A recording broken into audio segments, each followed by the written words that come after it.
and the library as it currently stands. You know, what is working well and what's deficient, what systems need to be replaced or fixed, and how can we move forward using the budget that we have, both to properly bring up the existing structure as well as add as much additional space as possible. And so after that evaluation, what we did is we looked at the program, all the desires of the library and of the community, and what was ideally looked for to be added into this new library space. And then created a plan of how we can appropriately attack the existing library, how we can appropriately bring it up to code in certain areas, how we can retrofit other ones, while leaving, again, as much budget as we possibly can in order to expand onto the library and provide more space and services to the community. So I'm going to go ahead and just go through our part of our schematic design that we're looking at for the library, just to show you again what we're looking at. So this is a rendering of the existing library. You know, as you know, it's a mid-century modern building that was built in 1954, a very beautiful and elegant building. So in looking at it and looking at how we are going to expand and add on to this library, the site is a fairly tight site. We can't really expand to the north up to the street. We can't expand to the east and to the west. And so what that really allows us to do is expand onto the south side of the library. Let me see here. Is there a laser?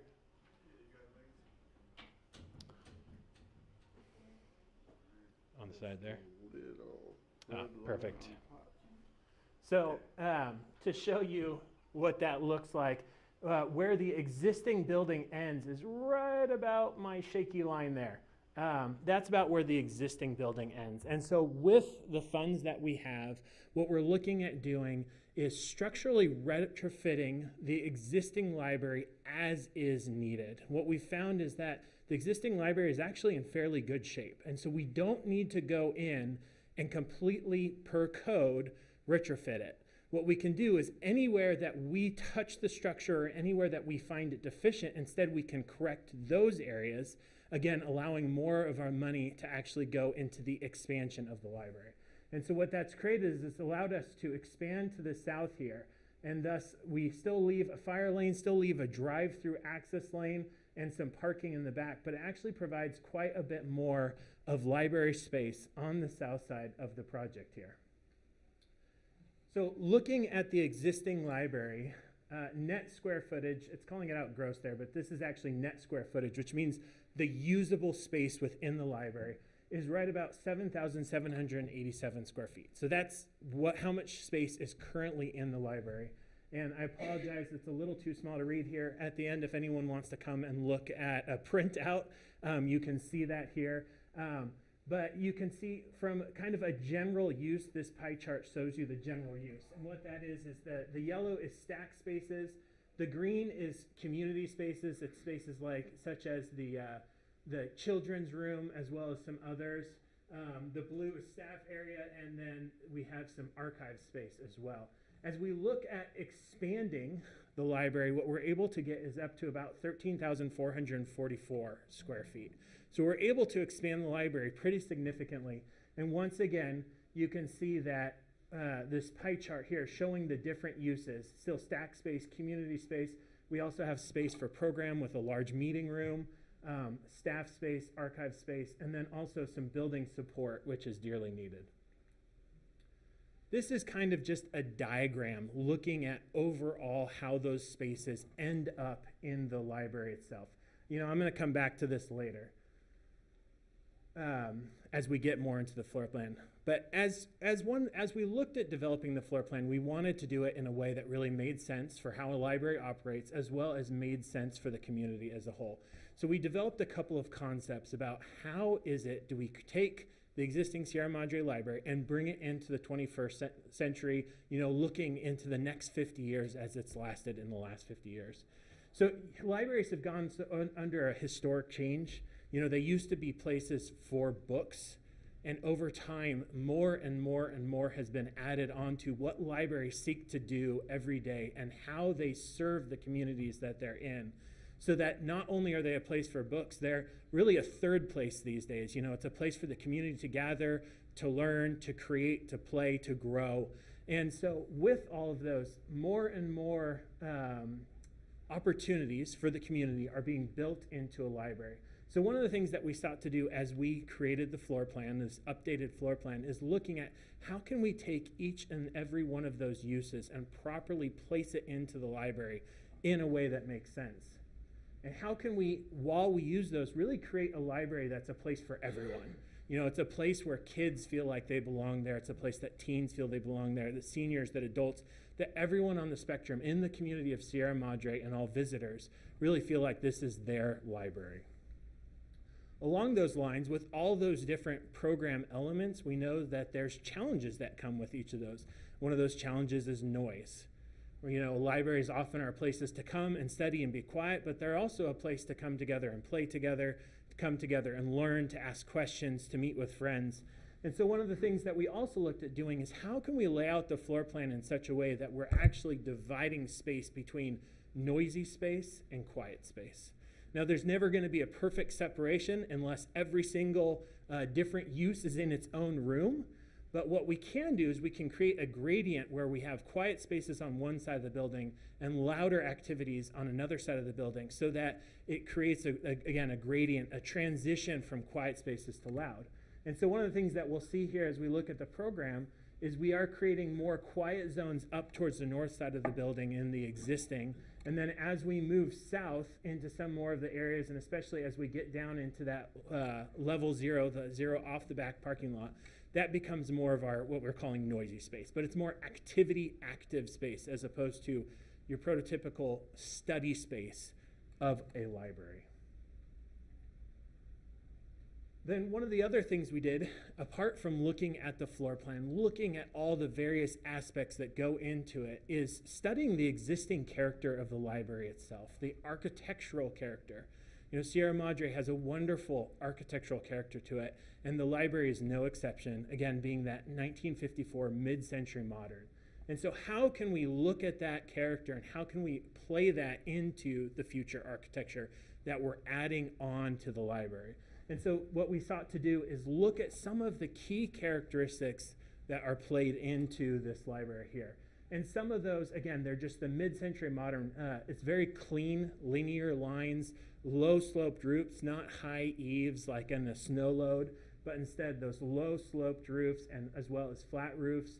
From a materiality standpoint, we have the brick as well as the board and batten and stucco. So it's a nice contrast of the white against the red, while using a lot of very earthy tones with the brick and with also the dark metal of windows and the dark metal of the roof line here.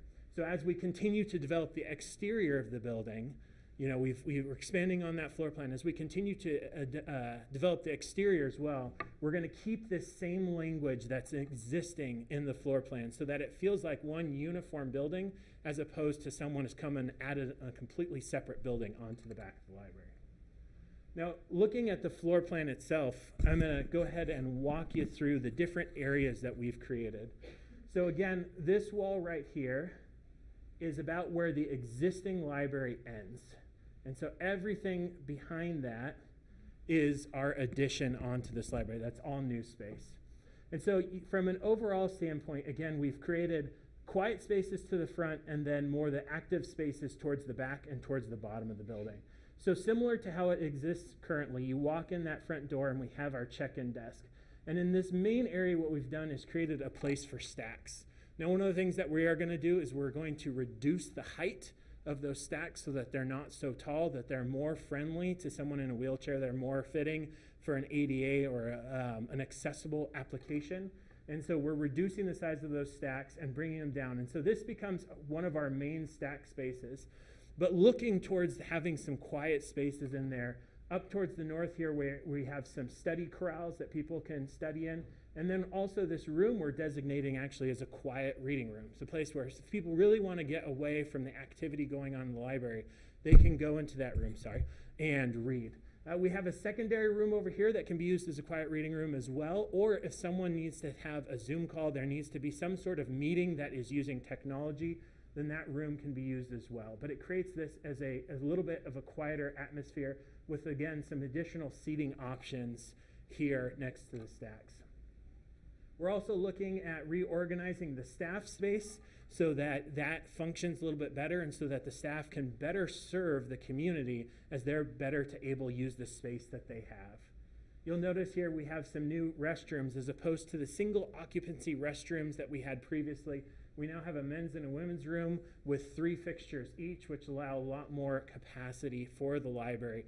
And if you look down at the bottom, we actually also have 2 single occupancy restrooms on the bottom. So the toilet count in the library has gone up significantly, which is actually driven by code, but it'll provide a lot more facilities for the library itself.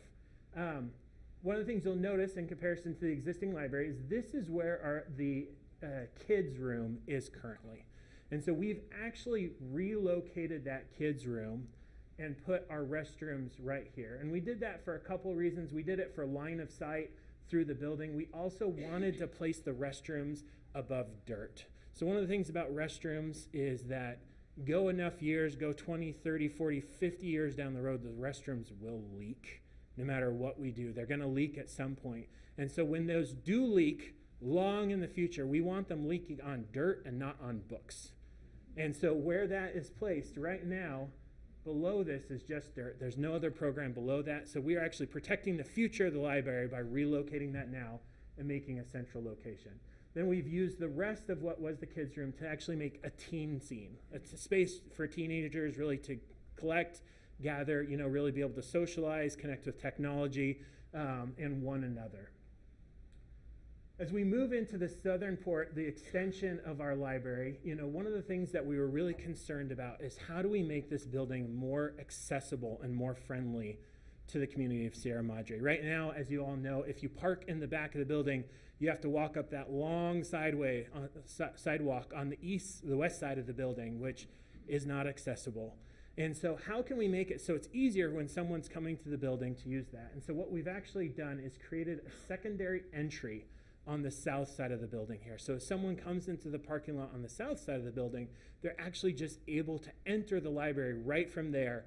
And they can either come up a stairway right here into our area, or there's also an elevator, which will now take people between the first and second floor, or level 0 and level 1. So as we come back to the first floor, this is where we've located our kids' reading room. It's actually a bit bigger than it was previously, so beneficial to the children, really allowing for more space. And then we have additional stack space as well as seating space with access to that elevator. Then one of the things that is so lovely about the existing library is how light it feels inside, how much natural light there is. And one of the challenges whenever you extend a building is you're taking windows further and further away from the center of the building. So one of the things we've done is we've created as large of an opening as we can here in a structural wall and then provided glazing or glass on the back side of here. So when someone walks into that door, they're going to see all the way through the building. You're going to be able to see all the way to the sky beyond. Really, again, trying to create some of that open feeling. We're also maintaining the large slope ceilings, again, to really create it, make it feel an open and large space. One of the things that we're also providing here is an outdoor reading balcony.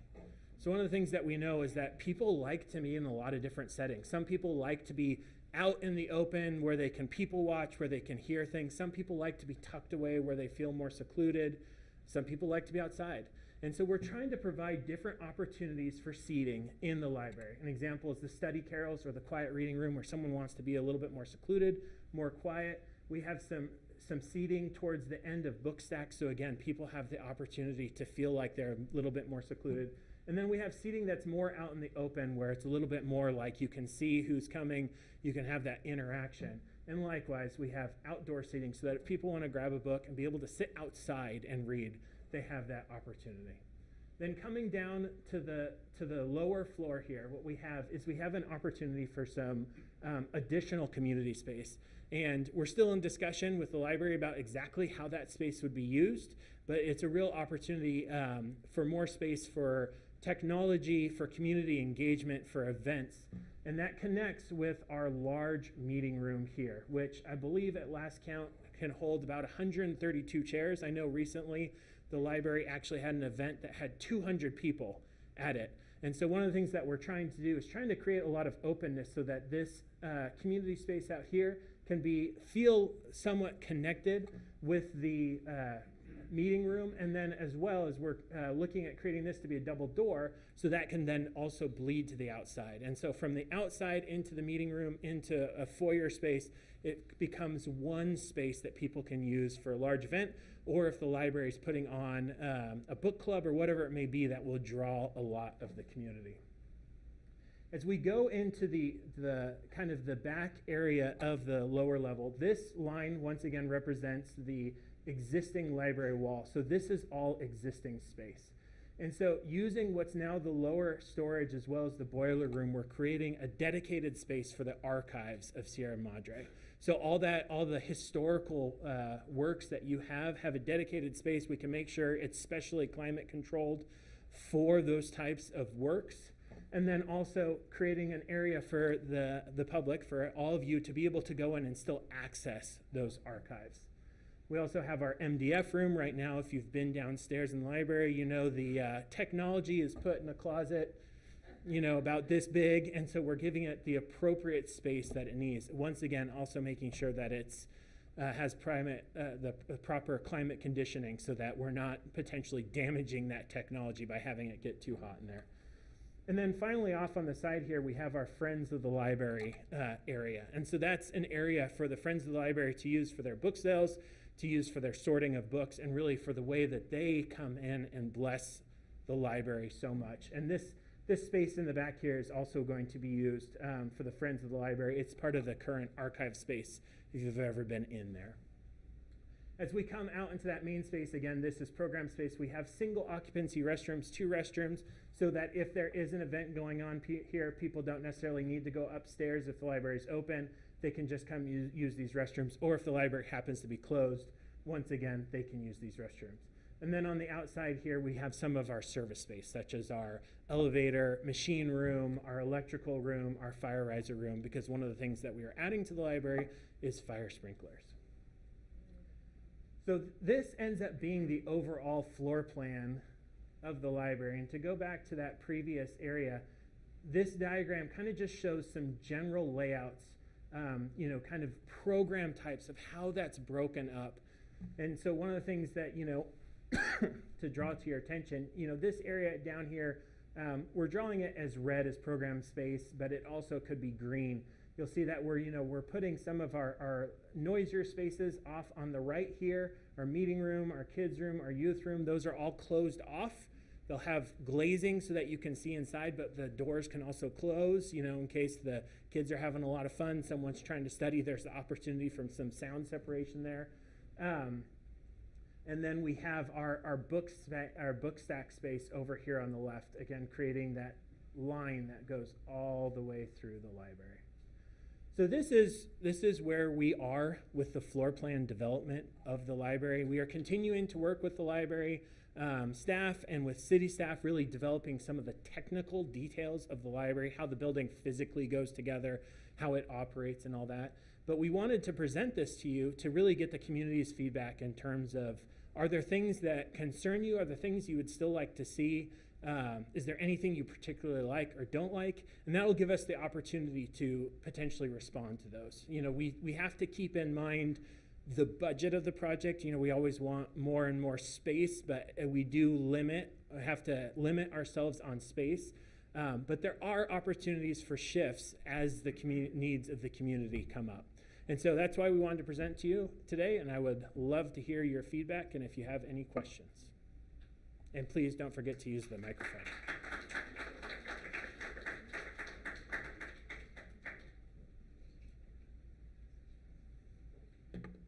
Hi, is this not on?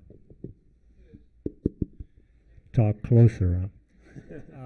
I just wanted to know if this is a document that could be put on the city's website so that we could kind of look at it in fine detail after the meeting's over. I'll have to defer to Arnulfo on that one.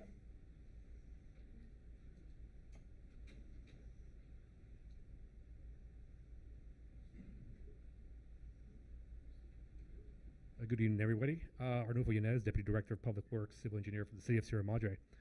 Yes, sir, that is possible to do. Yes, sir, that is possible to do, sir. Great. I will say one thing also that on our end we will keep in mind is we are on a pretty tight timeline, and so changes that we make we're going to make fairly soon in order to maintain our timeline and using the budget in the timeline that the state allows. Well, again, my one question is I'm not a member of the Friends as a member of the Friends book sale efforts, but how many square feet are they being allocated that they can work in? That's my... So that this room right here is about 400 square feet, roughly, and then with this additional storage space, let me see here. We don't have it on there. I believe that additional storage space is about 200 to 300 more square feet.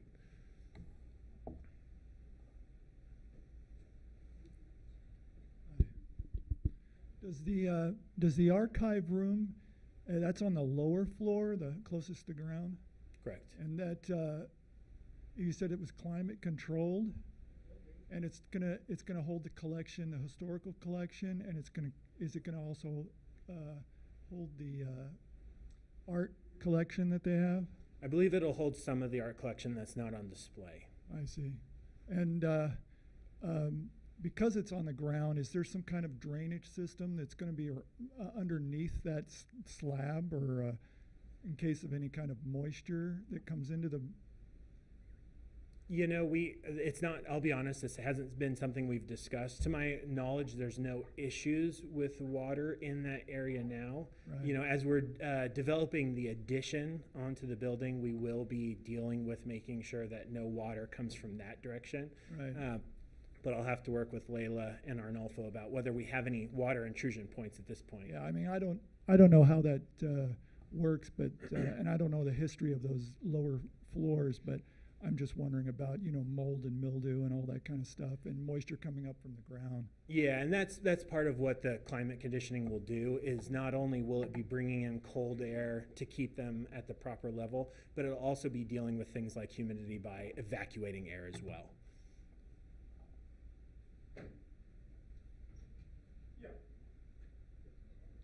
Hello, good evening. My name is Bodan Porandowski, and I use the library quite a bit. And I just wanted to commend you and your team, first of all, for what appear to be really thoughtful, well thought out plans, and also for trying to maintain the integrity, the aesthetic integrity of the library that's there. That's a fantastic feature that you don't see in many libraries anymore. So, and that was one thing I came here to express, hoping that I wouldn't have to say something about that, but you guys have really taken that into consideration, so that's great. Regarding the issue of noisier areas and quieter areas, I notice you have the stacks in the front at the south side of the building, and then extending all the way to the, on the north side of the building and extending all the way to the south, and then the teen room is on the east side, correct? Mm-hmm. Up with those main stacks. And I'm just wondering how whatever noise there's going to be, how that would be mitigated. Is that area enclosed, the teen area? The teen room is enclosed. Ah, okay. Yeah, so there's glass there so you can see into the teen area, they can see out, but it is a full wall so that noise going, if they're having their D&D tournament in there, you know, that the door can be closed and it's not going to, won't bleed over so much. Okay, so it probably actually, if it's enclosed, might not be that big of an issue then ever. Yeah, okay, so that seems good.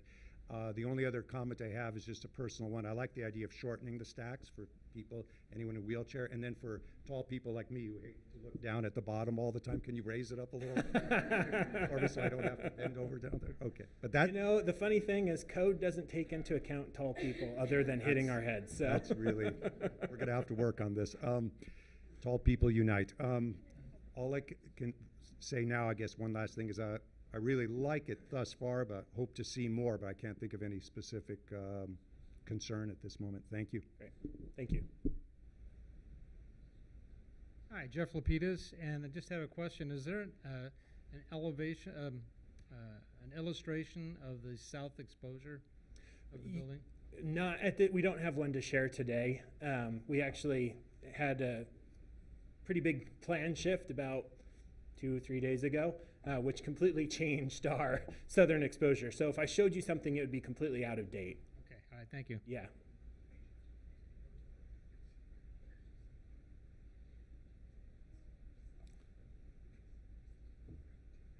So I assume that the back parking lot is now the extension, correct?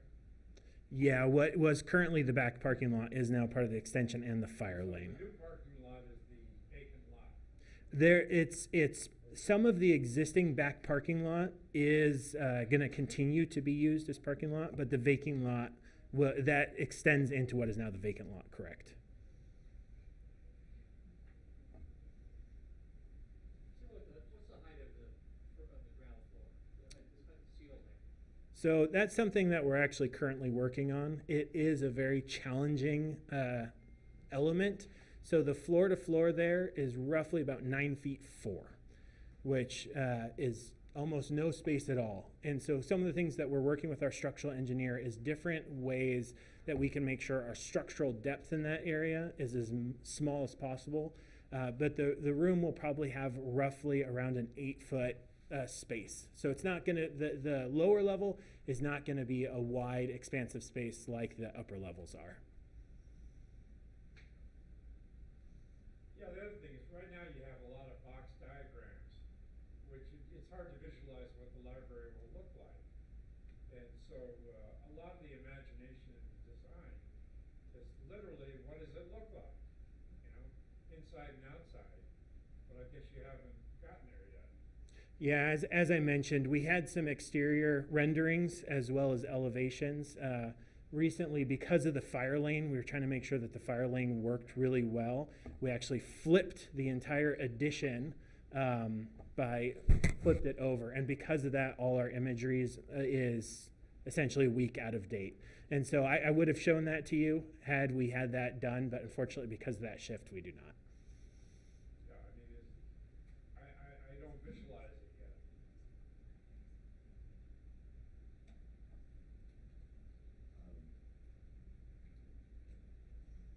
I just wanted to point out one thing. The parking that we're going to rely on now will be in front and will be in back, and it goes down in the street and back. And I know that when you go out that back drive, there's a real problem with being able to see the traffic coming down either way. And they really should, I think, paint the curbs on either side for 100 feet and paint them red so that no one can park there, only because it makes it more open so you don't get in an accident. It's very, very easy to get into an accident coming in and out of that back. One of the things that we just started discussing, exploring today was actually, if I go back to the site plan here, is actually adjusting where this exits, perhaps somewhere more down the center of that. It's something we've just started discussing today, but it's something we'll explore. We're aware of the issue that it's a dangerous intersection. Do you have any target dates yet? For what? Starting. The target date for starting is in January of 2024. Well, it's starting the bidding process. It won't be shovel in the ground.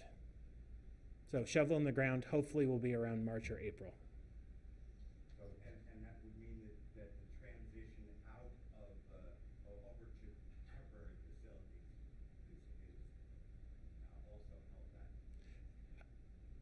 Layla has a date for that. I can't remember what it is off the top of my head. So because we have to be out and they have a lot they have to do before they can do even the bidding process, we're actually going to be moving to our temporary location, which is going to be 350 West Sierra Madre Boulevard, right next to Poppy Cake. And we'll be moving there October 16th.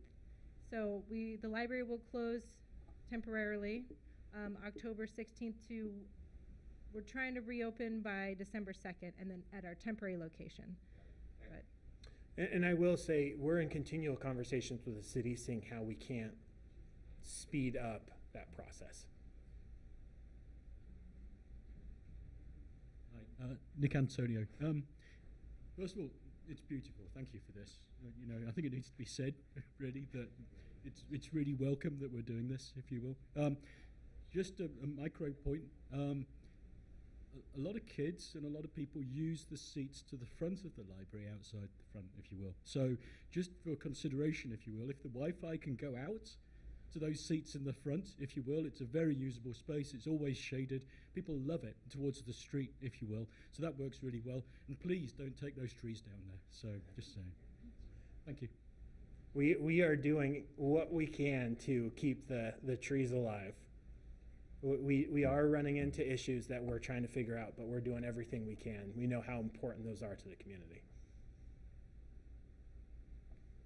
Well, everybody talks about how great that 1950s design was.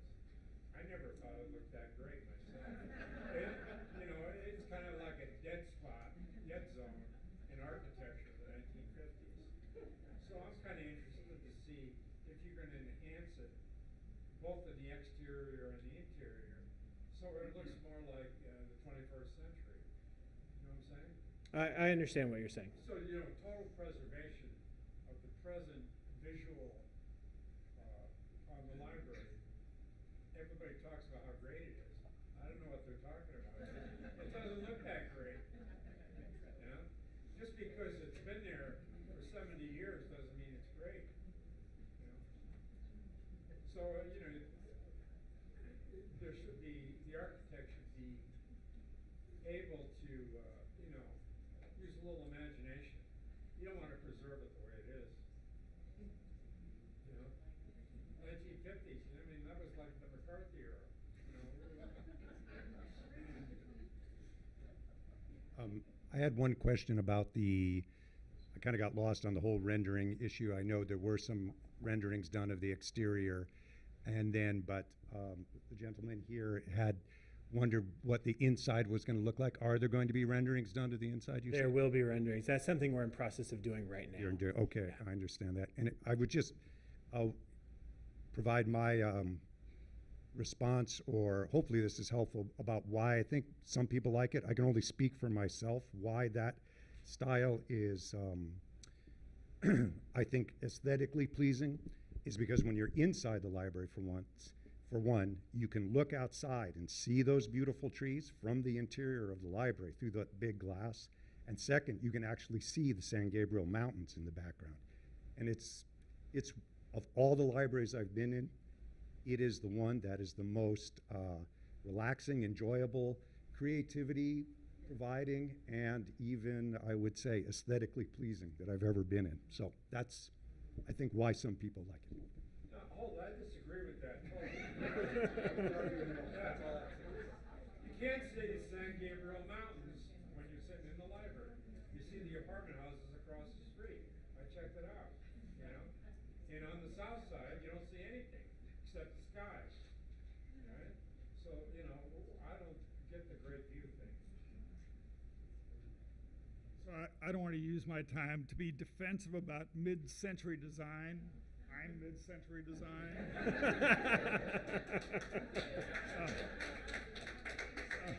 I'm not going to get into that right now, but I do want to say that I was very concerned when this process started about the possibility of adding space, and I want to commend you for being able to find a way of doing that. The other thing I wanted to sort of bring to everybody's attention, I presume this is still the case, that the budget that you're working with is for construction of the building, not for furnishing and equipping the inside of the building. Correct. The primary budget that we're working with is for the construction of the building. Right, which falls on the community to fill in that gap through fundraising and the auspices of the Friends, who are being very generous in this process. Will you at some point in the near future have an idea of what the budget would be for furniture, fixtures, and equipment? Yeah, that's something that we've spoken a little bit about with the library, and so I don't really have much information on it now, but to the degree that we are asked to help, you know, we would love to step in and help.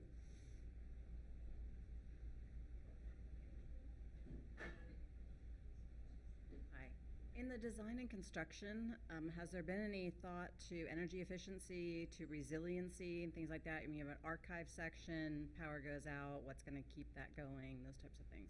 Yeah, so in terms of energy efficiency, actually quite a bit.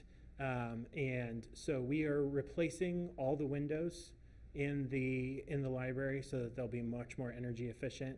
We're going to be redoing the roof. We're going to be adding quite a bit of insulation to the roof. But we believe from the as-built, we haven't popped any holes into the walls yet, but we don't believe that there's any existing insulation in the walls, so we'll be adding insulation into the walls. So from an energy, and then we'll also be removing all of the lighting and replacing all the lighting. So from an energy efficiency standpoint, we are providing quite a bit of an upgrade to the entire library, not even just to the addition, but to the existing as well. Yeah. And resiliency? What do you mean by resiliency? Solar battery, backup gen. So that is not currently a part of the project.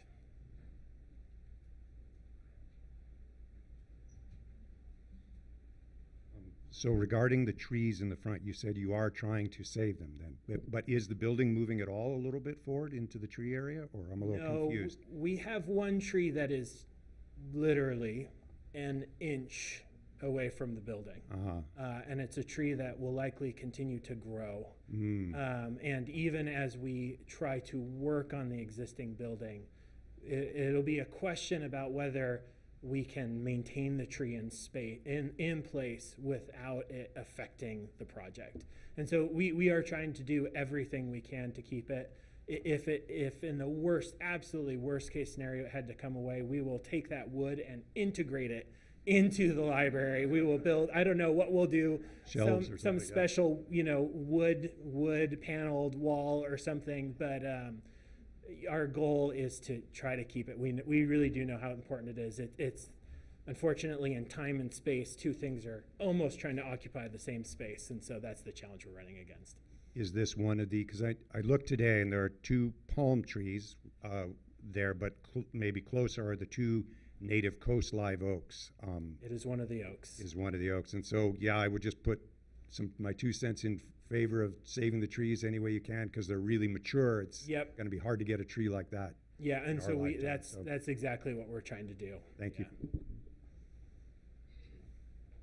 Yeah, you said you're trying to preserve parking spaces on the south end that would face right up against the new extension, correct?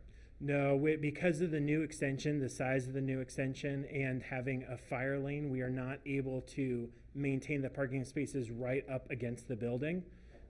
So from an accessible parking standpoint, we still have our 2 spaces up here at the very front, and then we're going to be working on trying to provide accessible spaces as far to as close to the building as we possibly can. But with the extension and the need for our fire lane to come through, we weren't able to maintain the parking spaces against the building. Yeah, so will there be room there for some planting area? So that there might, in the same way there are trees in the front of the library, there could be trees in the back of the library too. Yeah, so we do have, I believe, that's something we're actually working with our landscape architect on right now, but I believe we're going to have room for planting up against the south side of the building there. Yeah, that's nice. Because right now it's kind of industrial looking back there. It is definitely the back of the building. Having trees in the back like in the front would be nice. Yeah, yeah.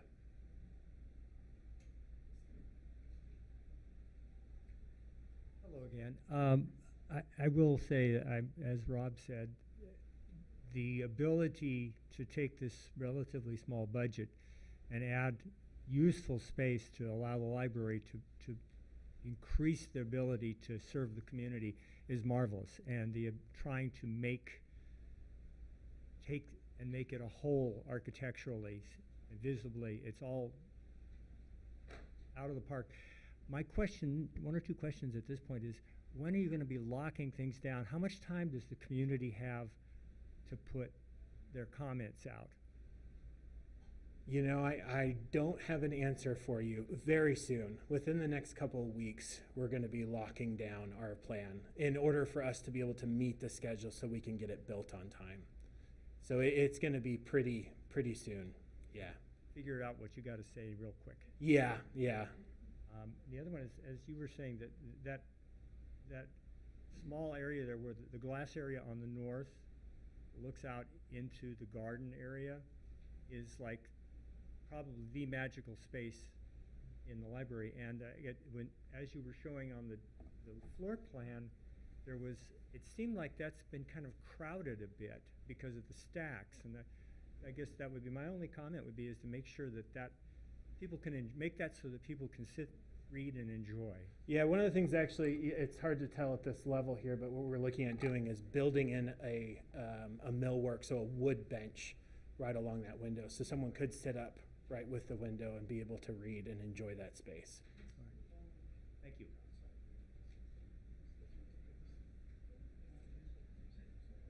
On the back again, on the back of the building, parking lot, you've got what appears to be trees on the middle portion of the parking lot there. Talking about right here? No, down further. Yeah, there. Oh, those are call out numbers. Oh, okay. Yeah, they're trying to talk about some of the spaces that elements that we're bringing into there. Oh, okay. Are you planting trees at all in the back there? You know, largely it's going to be dependent on two things. It's going to be dependent on how much of the space our code required parking takes up. Right. And then it'll also be dependent on budget.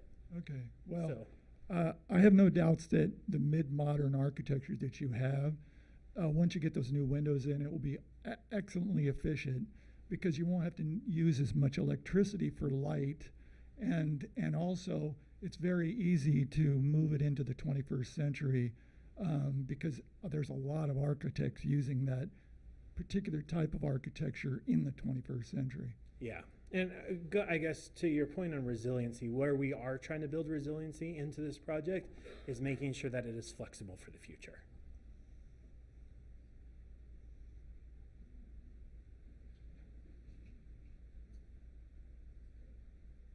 Are you going to be able to have solar panels to help with the powering of the building? So solar panels are not within the budget of the project.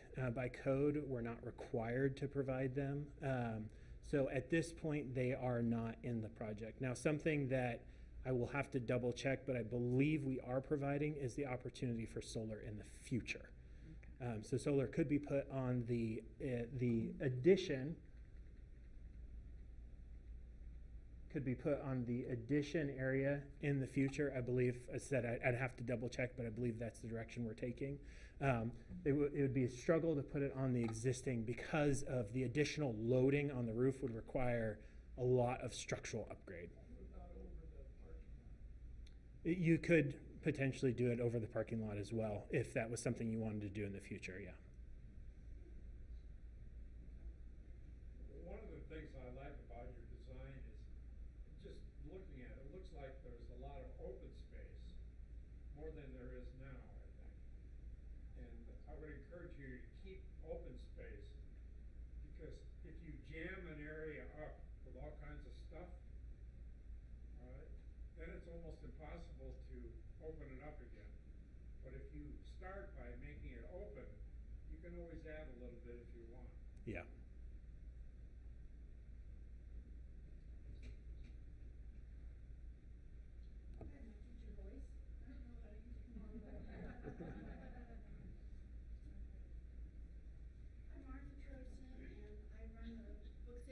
Friends of the Library, and I'm very enamored of that space for our bookstore.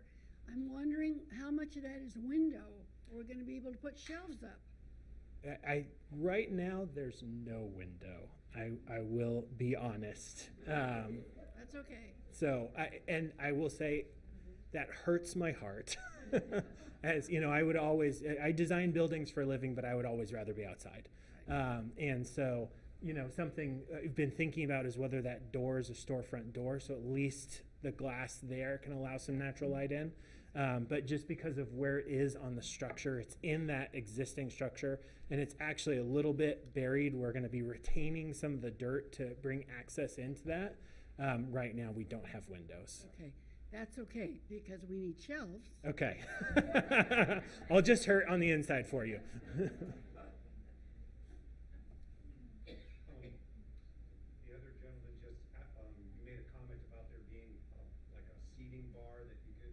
sit at, to look to the north, right there, and looking right at the floor plan. Now, I see the stacks heading pretty far north on the right side there, the east side, yes.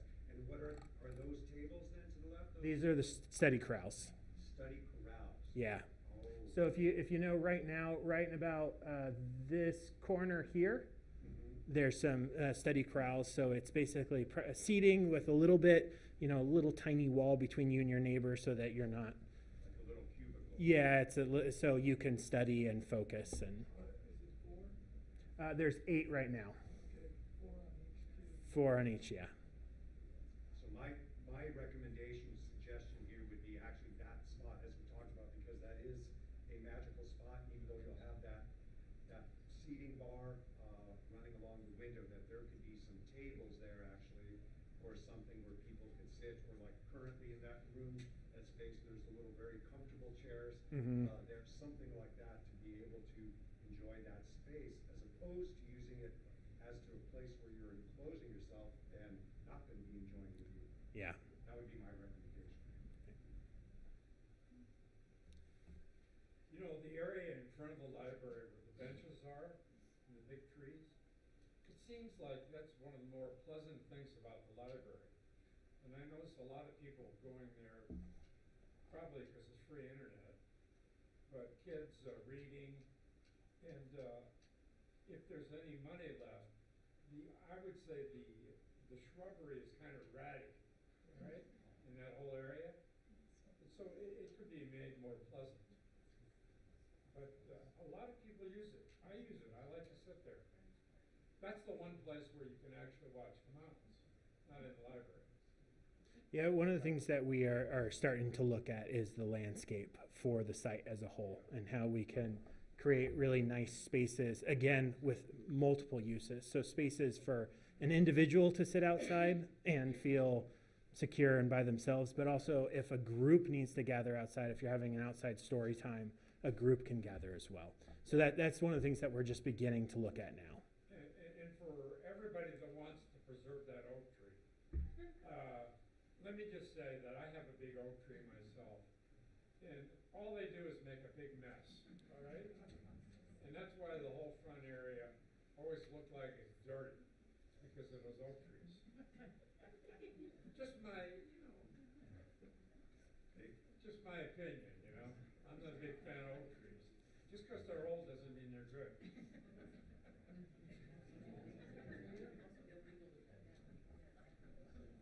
What is that area on the left side of the wetland there on the first floor?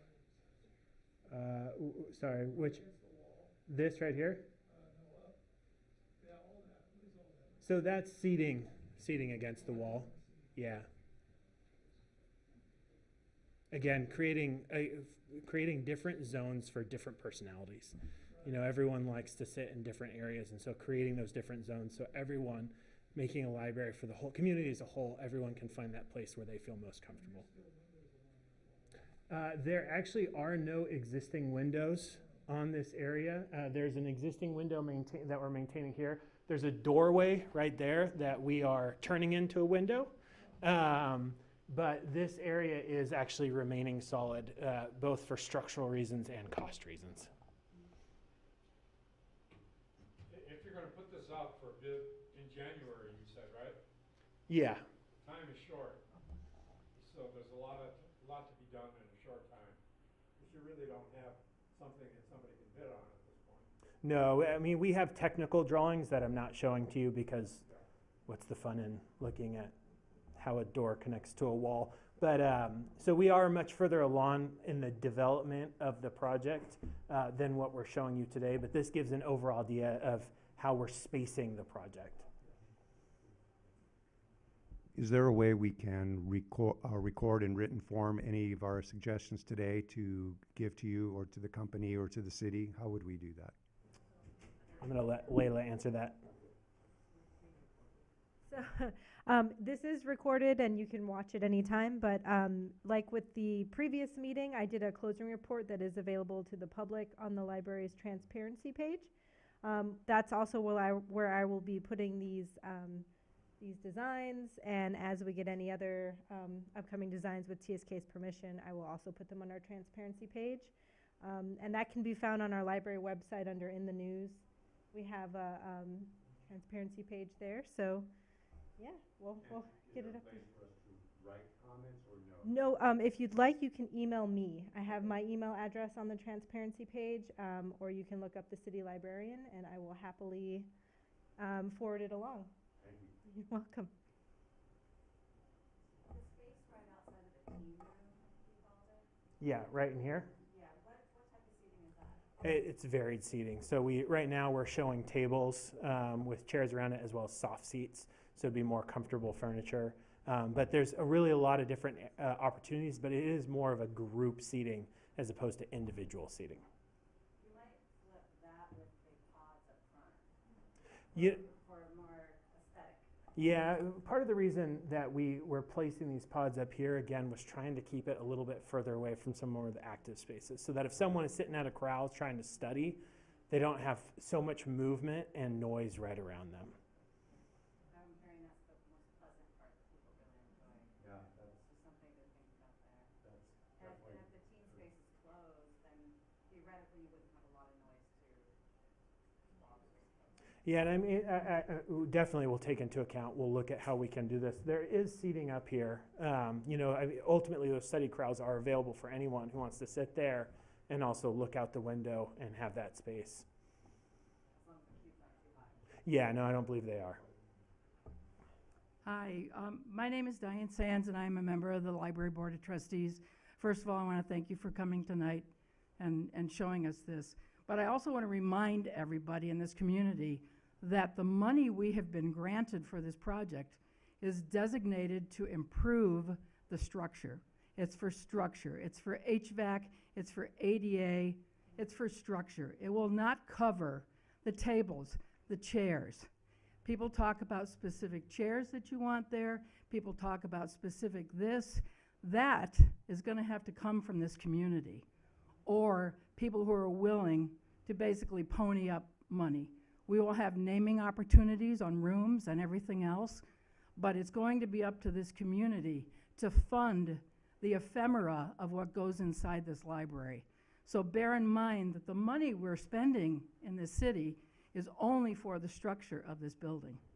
So it's just a strong reminder to remind people, this is our library. We were very happy to keep the library and to make it bigger and more accessible for everybody. And if you're too tall to reach the short ones, I'm short and I can reach the bottom. So there you go. But thank you.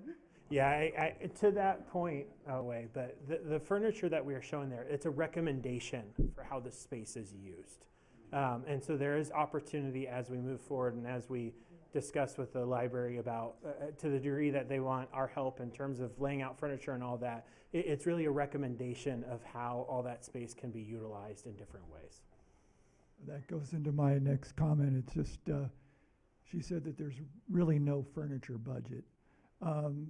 So are you going to be able to recommend a type of furniture that would work well with the architecture so that is actually a beautiful presentation? Yeah, so if we're asked to, that is work that we can do.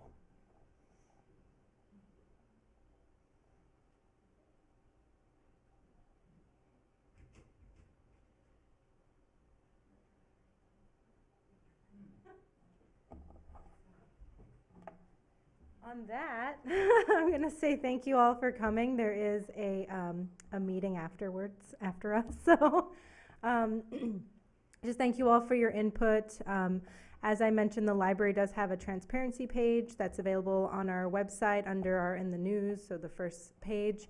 I will update it as frequently as I can, and on there also explains where we got our funding for this, and a little narrative on it. And it also has my email. Feel free to email me any comments on the design, any questions or concerns. I'll be happy to filter them and funnel them and get them to our architect firm to make sure everyone's considerations are taken into consideration. Everyone's thoughts are taken into consideration, and just so that we have the best design we can in the limited time that we have.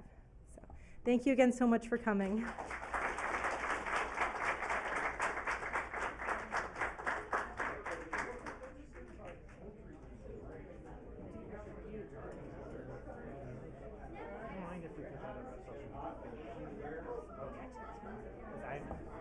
Told when I do things like this, I'm supposed to tell our people. Oh,